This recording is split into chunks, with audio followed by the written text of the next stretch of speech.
Estamos aquí de regreso a Mano Limpia. Enrique Patterson, Roberto Ruiz Casas, Uber Matos, Carlos Amel Oliva me acompañan aquí en la mesa de trabajo, pero ahora vamos a Atlanta. Le doy las buenas noches a la periodista Glenda Umaña, periodista, presentadora de televisión. Ella fue invitada, como decía anteriormente, por la cumbre, por la cadena Telemetro de Panamá. ¿Qué tal? Buenas noches. ¿Cómo estás, Félix? Un gran gusto saludarte a ti, a todos los amigos que te acompañan y por supuesto a todos los televidentes. Gracias por esta oportunidad. ¿Qué destacarías desde el punto de vista periodístico de la cumbre? Bueno, obviamente era un escenario bastante difícil por la situación que se presentó hace un mes cuando el presidente Barack Obama hizo este anuncio de este decreto ejecutivo contra Venezuela y por supuesto que esto le dio, fue la oportunidad perfecta para que se cambiara el discurso, se cambiara el mensaje de los países de la Alianza Bolivariana.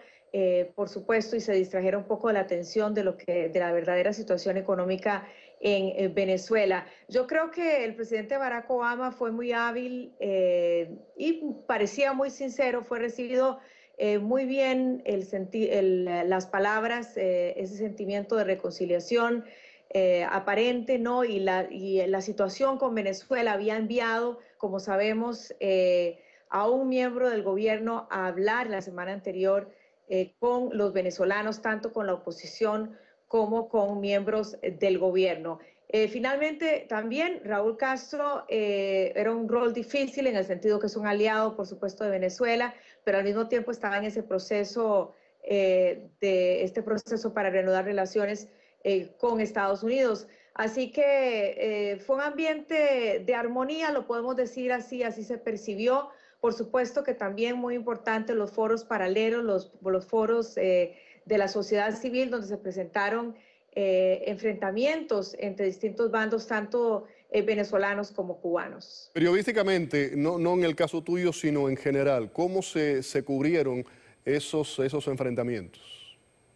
Bueno, te estoy hablando en el caso a nivel local, simplemente pues se reportó lo que estaba sucediendo, se trató de cierta manera también de que ese no fuera, digamos, la tónica de esta cumbre, donde obviamente también Panamá hizo un esfuerzo titánico, hay que reconocerlo así, porque una actividad de estas lleva muchísimo, muchísimo detalle.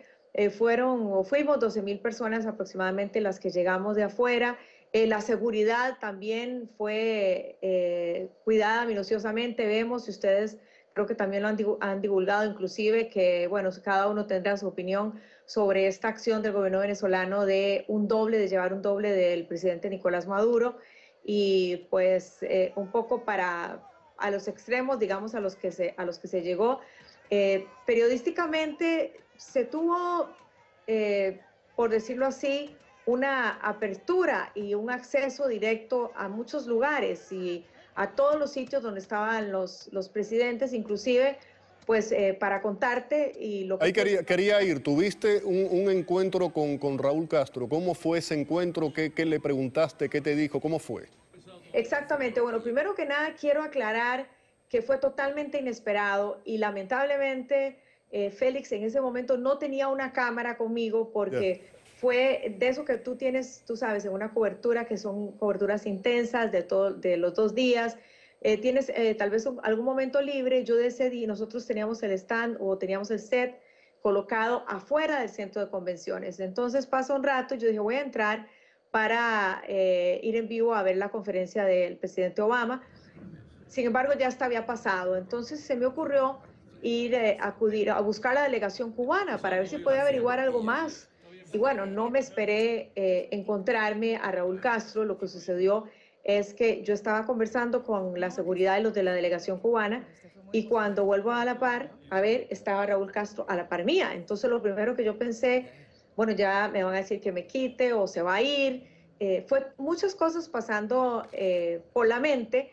Inclusive me decía mi hermana, pero actuaste como si fueras un niñito hablando con él y no una periodista. Y realmente sí, porque fue muy confuso. Primero porque al tomar una fotografía, uno de forma natural, no sé si te pasa, cuando te piden una fotografía, que uno coloca la mano detrás de la persona con la que estás o hace así, algo natural sin darte cuenta. Y yo hice así, inmediatamente sentí un manotazo por detrás, pues por razones de seguridad, obviamente, que me quitaron la mano, pero yo seguí como si nada. Sin embargo, todos esos detalles, traté de mantener el equilibrio, y cuando yo vi que él seguía hablando conmigo, yo saqué el teléfono, que era lo único que tenía en ese momento, y creí haber accionado el botón de grabación de Glenda, record. algo que resaltarías de la conversación, ¿qué fue lo que te dijo? Exactamente. Bueno, tres cosas. Uno, le pregunté si él iría a la Casa Blanca, me dijo que no, y me dijo, y lo que quiero es ir a Miami. Obviamente lo dijo en tono sarcástico. Y luego le pregunté sobre las elecciones, me dijo que, sobre hasta cuándo va a estar en el poder, me dijo que va a estar hasta el 2018. En eso se vio, como lo dijo, como muy convincente, y en cierta manera como diciendo, ya yo quiero terminar, o aparentó ese, digamos, eso fue lo que me transmitió. Dijo, hasta el 2018 voy a estar, son 2 años, 2 elecciones, yo le dije, ¿va a haber elecciones? Y me dijo, siempre ha habido elecciones en Cuba.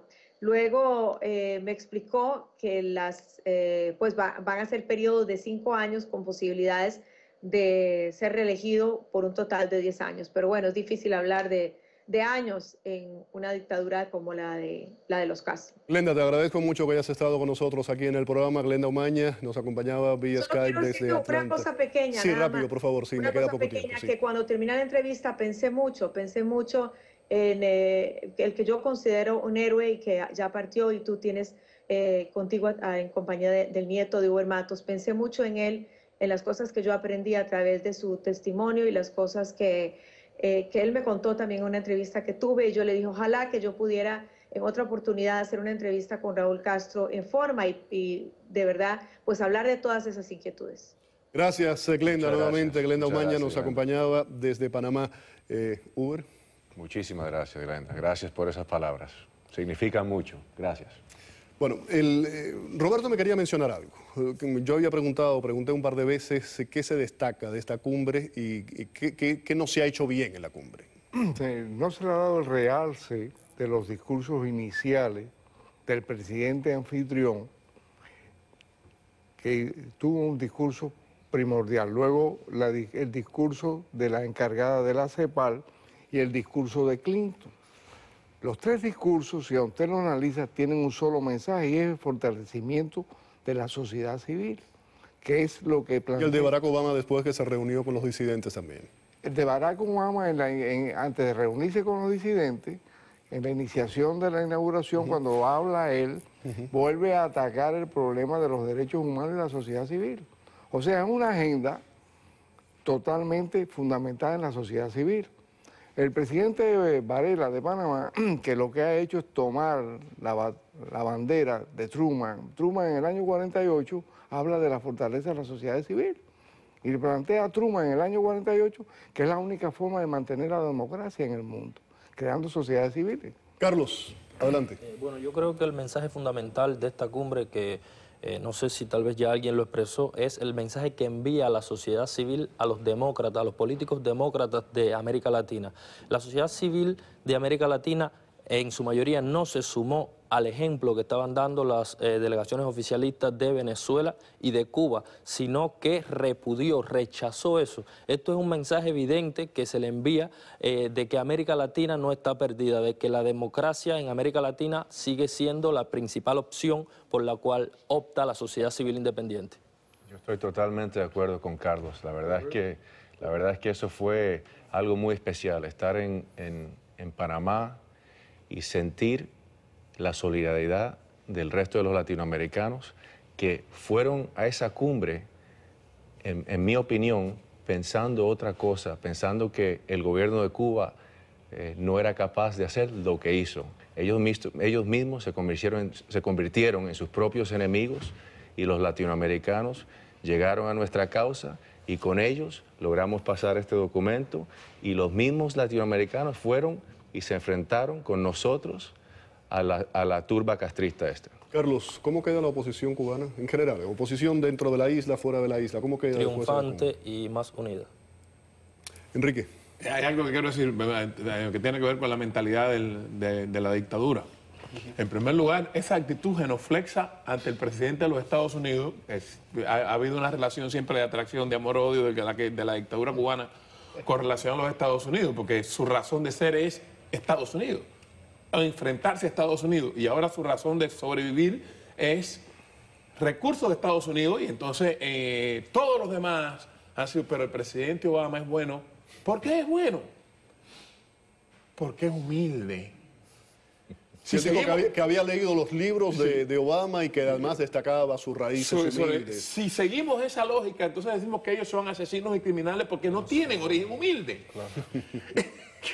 Cosa que no es una lógica, ¿no? Que la ética de una persona y la ejecutoria no tiene que ver con su origen, claro, sino sencillamente con su condición humana y con sus ideas. Pero en esa lógica, pudiéramos decir que ellos son dictadores, genocidas, asesinos, porque ellos nunca han sido humildes. Entonces, ¿por qué valorar el origen para ver la ejecutoria de un jefe de Estado en lugar de ver cuáles son las ideas que está planteando y si ellos son consecuentes con ellas? Porque es que ellos no son consecuentes con eso. Y acusando de terrorista, ellos no pueden hablar de terrorismo. Y además mostraron la violencia. Enrique, te agradezco la participación en el programa. Roberto, un placer que haya estado aquí.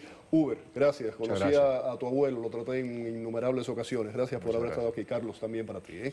Vamos a la pausa, volvemos.